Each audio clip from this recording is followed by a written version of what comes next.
Now to a KWWL special report. Last night, we introduced you to Susan Johnston, a woman leading a furniture bank serving the needy and those coming out of homelessness, and who also only realized just very recently that her life's experiences have all been leading up to the work that she does today.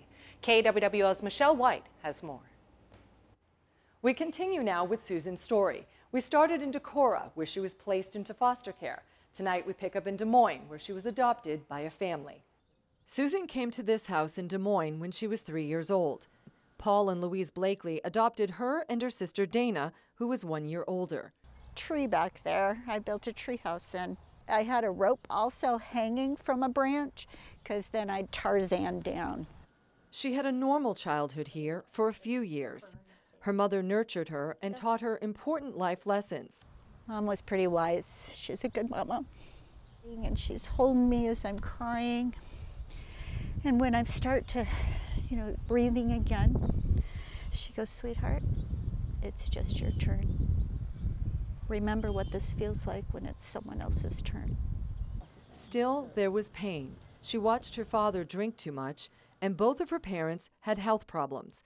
Susan's father died first.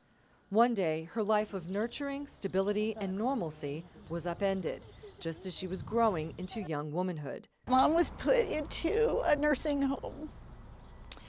And I'm sure the words hospice was said, but I didn't know. I was young.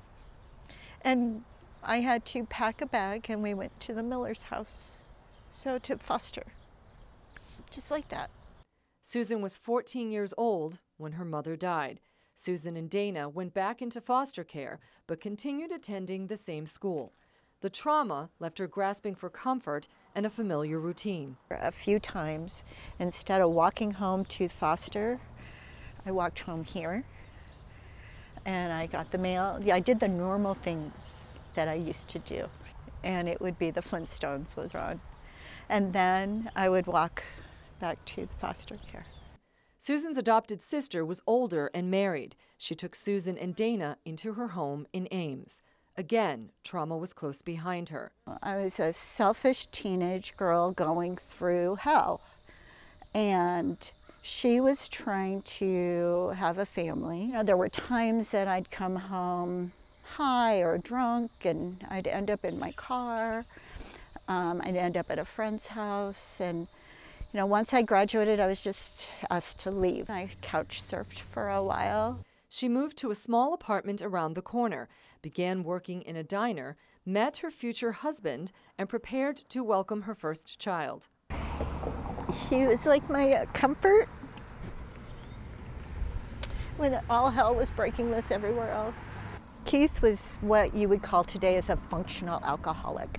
The family was evicted, and Susan left her husband. She was homeless yet again.